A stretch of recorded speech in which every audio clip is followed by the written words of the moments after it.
BP নুরের পরিষদ, ডাকমাতার পরিষদ।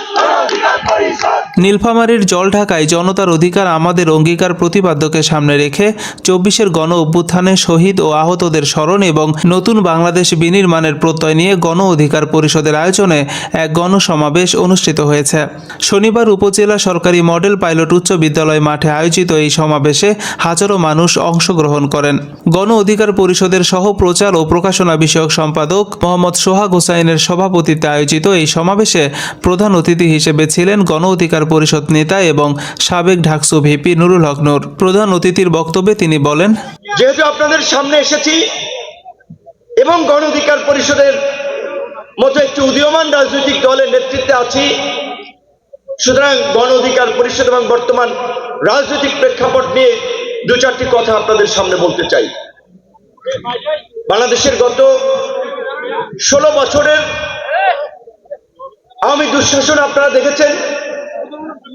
আওয়ামী ফ্যাসিবাদের জাতাকলে সারা দেশের ন্যায় এই নীলফামারীর জলঢাকা, ডিমলা, অন্যান্য উপজেলাও যারা ভিন্ন মত এবং বিরোধী দলের রাজনীতি করেছে তারা খুব ভালো করেই জানে তাদের জন্য দিনটি কেমন ছিল।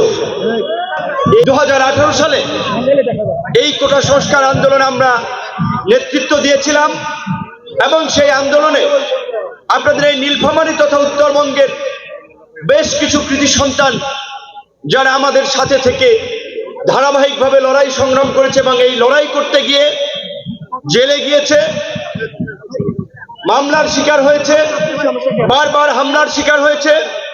কিন্তু ছাত্র সমাজের যে বৈষম্যের বিরুদ্ধে মেধাভিত্তিক বাংলাদেশ বিনির্মাণের জন্য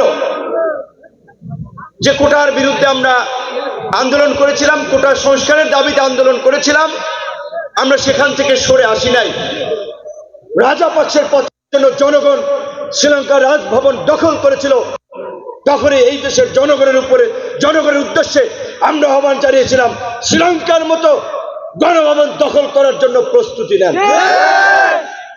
বারবার আওয়ামী লীগের নেতা কর্মীদেরকে হুঁশিয়ারি দিয়ে বলেছিলাম বড় নেতারা দেশ ছেড়ে পালাবে, এরা টাকা পয়সা দেশের বাইরে রাখছে, আপনাদের দেশে থাকতে হবে। আজকে বিএনপির উপরে, জামাতের উপরে, গণ অধিকার পরিষদের উপরে বিরোধী দল করার কারণে এই যে হামলা চালাচ্ছেন, এমন সময় আসবে কোন নেতাকে পাবেন না নিজেকে রক্ষা করার জন্য। মিলেছে। আজকে আমাদের পরিষ্কার কথা, আমরা কোনো রাজনৈতিক বিভাজন চাই না, আমাদের কোনো রাজনৈতিক কারোর প্রতি বিদ্বেষ নাই, কিন্তু একটা জায়গায় আমরা কমিটেড, গতানুগতিক এবং পুরনো রাজনীতি দিয়ে নতুন বন্দোবস্ত হবে না। এই আন্দোলনের আগে নেতৃবৃন্দের পরিষ্কার ঘোষণা ছিল পুরানো রাজনৈতিক ফ্যাসিবাদী ব্যবস্থার পতন ঘটিয়ে তরুণদের নেতৃত্বে আমরা নতুন রাজনৈতিক বন্দোবস্ত প্রতিষ্ঠা করব। আজকে গণঅভ্যুত্থান হয়েছে, বিপ্লব হয়েছে, যেটা আমরা বলছিলাম, সবাই মিলে আমরা লড়াই করেছি, কিন্তু এই লড়াইয়ের পরে কিছু সুবিধাভোগী শ্রেণী তৈরি হয়েছে যারা ডিসি অফিস, এসপি অফিসকে ইউনো অফিস, ওসি অফিসে খবরদারি করছে, চাঁদাবাজি, ধান্দাবাজি, দখলবাজি শুরু করেছে। এই নব্য চাঁদাবাজ, দখলদার, এই মাফিয়াদের বিরুদ্ধে যেমনি ভাবে আমরা গণ অভ্যুত্থানে আওয়ামী ফ্যাসিস্টদের বিরুদ্ধে দাঁড়িয়েছি, একইভাবে দাঁড়াতে হবে।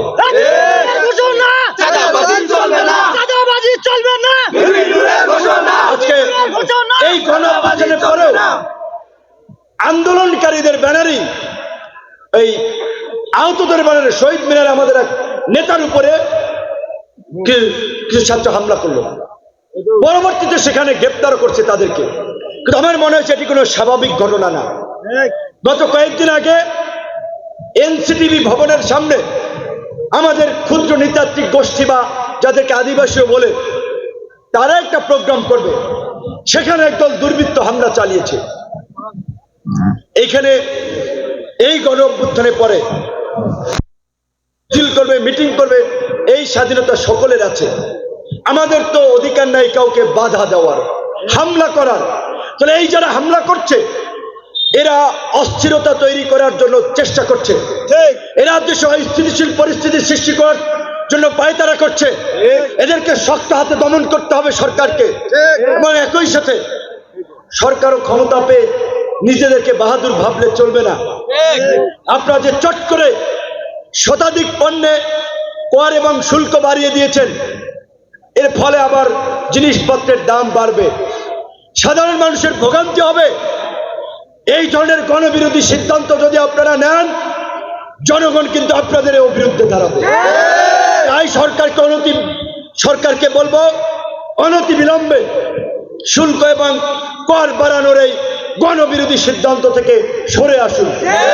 একই সাথে সরকারের কাজে যে স্থবিরতা, জনমনে যে আতঙ্ক, ব্যবসায়ীদের যে অনিশ্চয়তা, কূটনীতিকদের যে শঙ্কা যে বাংলাদেশে এখনো পরিস্থিতি স্বাভাবিক হয় নাই, সেই শঙ্কা কাটিয়ে উঠতে আপনারা কার্যকরী পদক্ষেপ নেন। সমাবেশে উপস্থিত অন্যান্য নেতৃবৃন্দ দেশের বর্তমান রাজনৈতিক ও সামাজিক পরিস্থিতি নিয়ে আলোচনা করেন এবং জনগণের অধিকার প্রতিষ্ঠার লক্ষ্যে সক্রিয় অংশগ্রহণের আহ্বান জানান।